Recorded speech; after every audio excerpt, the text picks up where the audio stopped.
Hi, I'm Eric and I do everything, and have you ever wanted to punch Sakura in the face with motion controls? These are the Naruto Wii Games. There are 8 of them in total, with the first one being Naruto Shippuden Gekitō Ninja Taisen ES, which is part of the Japanese exclusive Wii series that was developed by 8th, which is a company who has a pretty mediocre history with fighting games, such as the Bleach PSP games and some other obscure shonen fighting games. Right away, after a pretty hype opening showcasing the very special attacks the game offers, this is what we are introduced to. Gosh frickin' darn it, Sakura, she demolished that wall. She's making construction workers cry in their sleep.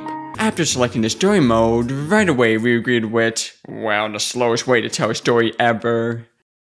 This is Naruto from the anime Naruto, and he just came back from Konoha after 2 years of training only to bump into Kakashi, who wants to teach Naruto the basics again for old time's sake, which leads us to the most epic tutorial level ever.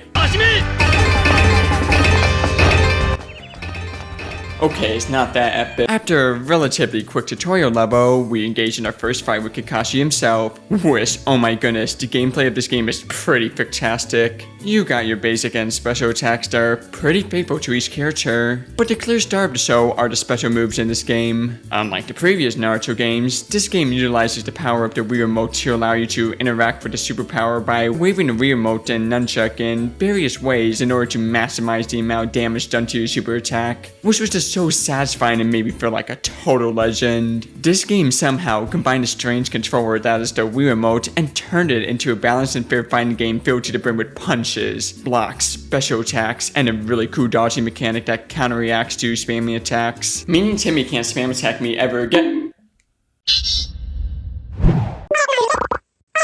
Frick you, Timmy! The last thing this game does offer that's different from previous Naruto games is yet another cool element. You see these bosses or other obvious objects scattered throughout the stages? That's right, you can duck behind them, which in turn causes the opposing fighter to be unable to attack you. Haha, you can't get me. Though the other fighter can break the objects. Wait, what? Not only can you cower and fear behind these objects, but you can also spring your attacks towards the opposing fighter as well when they least expect it. Which, gosh darn it, I love this oh so much, as it totally fits the whole Ninja Naruto aesthetic in this, wow, Ninja Naruto game. Besides that though, that's pretty much all this game offers. A nice and really fun fighting experience that not only offers your typical story mode that follows the part of the Naruto anime, but also some pretty fun multiplayer modes as well, which while they're nothing special, they are pretty addictive to play. Also, for some reason, they made Sakura flirt with Naruto as well, which only slightly scared me. Well, that was a short, yet nice and sweet adventure. Timmy, what's the next Naruto Wii game? Dang, and I thought I had a lot of S's. Okay, so imagine in last game, but it's thick. I said thick. Thicker. Even more thickness. Okay, that's just insulting. Naruto Shippuden Gekitō Ninja Taisen ES2. The last game must have done pretty well because they pretty much did the same thing as the last game, but made it which...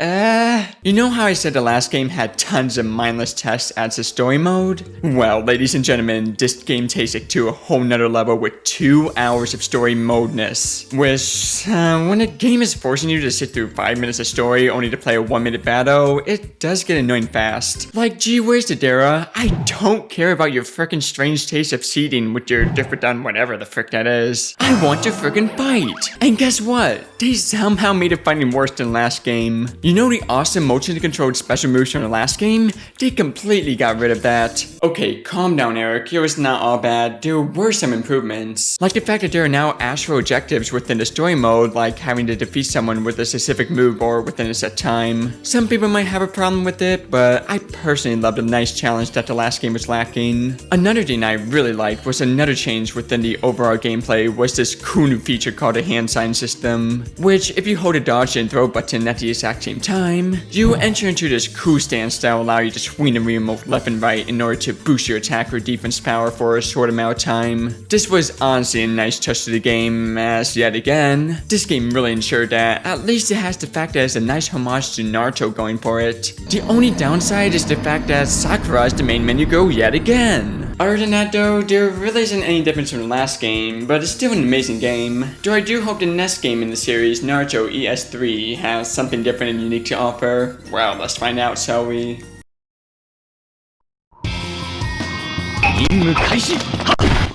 It's freaking awesome.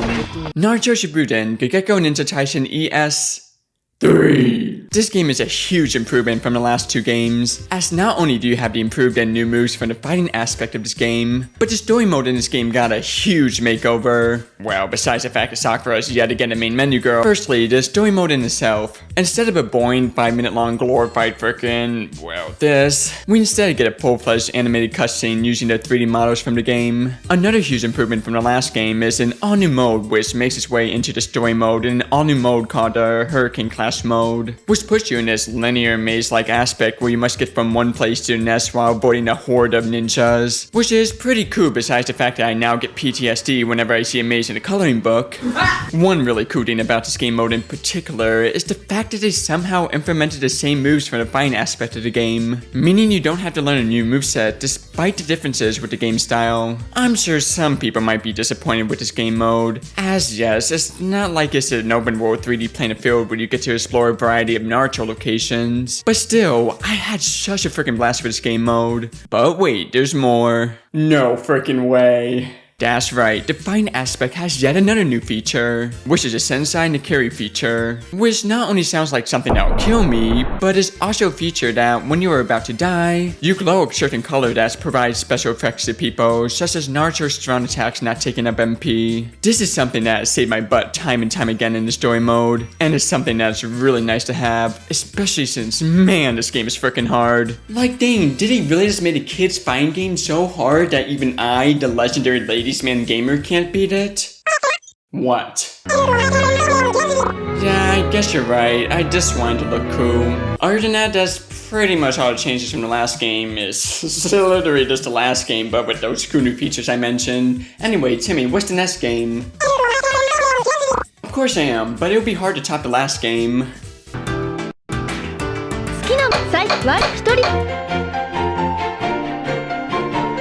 This is Naruto Shippuden Gekitō Ninja Taisen ES Special, and Sakura isn't the main menu girl this time. Can't this game get any better? Well, it's honestly a bit underwhelming. This game doesn't have a story mode, but rather this game instead focuses on the fighting aspect, and boy did they make some really nice improvements. The majority of the characters have new special attacks, new drawing mechanics, and a combo system similar to the GameCube Naruto games, making it a much faster and combo heavy experience as opposed to being more strategy like with the moves, which is something I honestly prefer as a casual fighting game player myself. Okay, that's nice and all, but do you want to know my favorite part of the game? The wall slamming. You mean to tell me that these past games don't have this awesome wall slamming effect? Lame. I mean, look at this. Bam, bang, frickin' boom. Invisible walls that don't make sense for the win. Okay, the real reason why I like this so much is not only does slamming the opposing fighter cause damage, but it's also a gateway for even more satisfying combos, and trust me, I took full advantage of that. The last major thing about this game is, despite the lack of a story mode, there is a mission mode where you get to choose a character, in which I chose Temari, and do pretty much what your typical mission mode does. You play specific battles with specific tasks, and unlock characters and earn points along the way, blah blah blah, yay yay yay. Okay, this is cool and all, but these games are missing something. Naruto and Dragons, what? Okay. I'll just use this to defeat it! What the fruity looping fix is this geniusness? This is Naruto Shippuden, Dragon Blade Chronicles, and it is considered a laughingstock on the internet. I mean, look at this frickin' Metacritic score. But who cares about what mystery reporter game? This game must be frickin' cool if it has a dragon. Oh, I'm moving bosses. This is fun. I'm gonna be the best ninja ever. This is an original story exclusive to the Wii, which features a new character called Akari, who has a brother named Kurama who wants to take over the world with dragons because he hates the worlds and it's unfair and the big meanie pants blah blah blah. And it's up to Naruto and friends to stop the power of the dragon with... Timmy, are you sure this is right? Okay, Naruto and friends must stop the power of dragon with... Drip?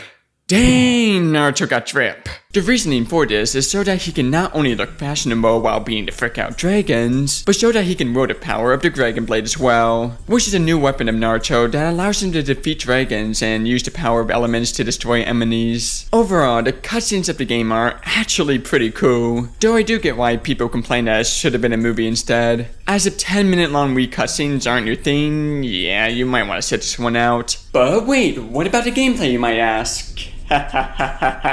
Okay, as much as I was banging on this game being pretty bad to play, I actually enjoyed the gameplay of this game. This game is pretty much half a hack and slash and half a wannabe Zelda dungeon boss game, which is pretty unique for a Naruto game to have. It's pretty much what you expect from a good hack and slash game. You run around hacking and slashing enemies with pretty decent controls. However, the amount of glitches and technical issues this game offers are shockingly high. For example, I managed to shot block myself 3 times in 1 hour, 3 frickin' times, and I didn't even do anything wrong. I just walked into where the game wanted me to frickin' go. And it's not just the shot block issues, it's the confusing layout, the stupid camera controls, and the fact that enemies don't spawn until you're frickin' close to them. I mean, look at this disaster. You cannot blame me for this jump. Trampolines give me nightmares now. And oh my goodness, the frickin' looks. Naruto looks pretty cool, but what the heck is going on with the graphics of this game? My gosh, look at these wannabe redes. They disgust me so much with their dinky leaf shirts and shields. What do you think a leaf shield is going to do to you? Suck the photosynthesis out of you?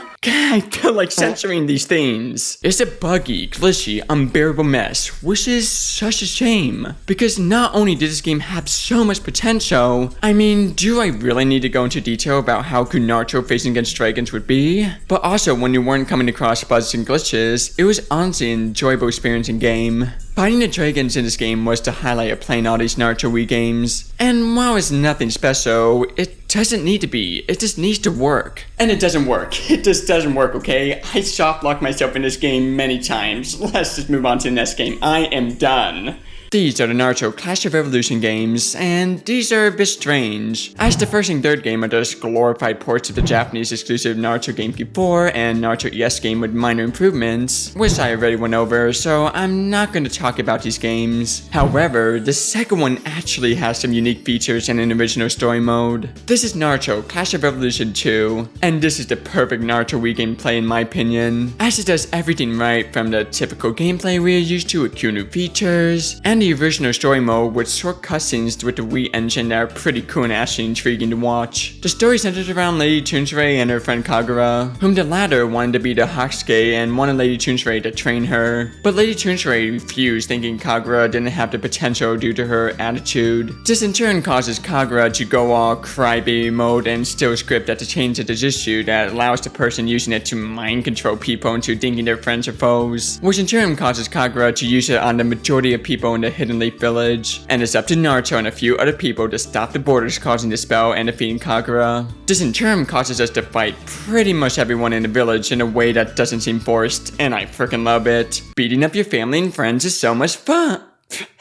Voice crack. One notable change in the gameplay of this game includes the ability to use these exploding paper tags, which all characters can use by holding down the dodge buttons and pressing the strong attack button in order to have a frickin' blast. It is a bit hard to set up, and it does cost a lot of MP, but the result is pretty satisfying, especially when someone stupidly runs into them, i.e. me.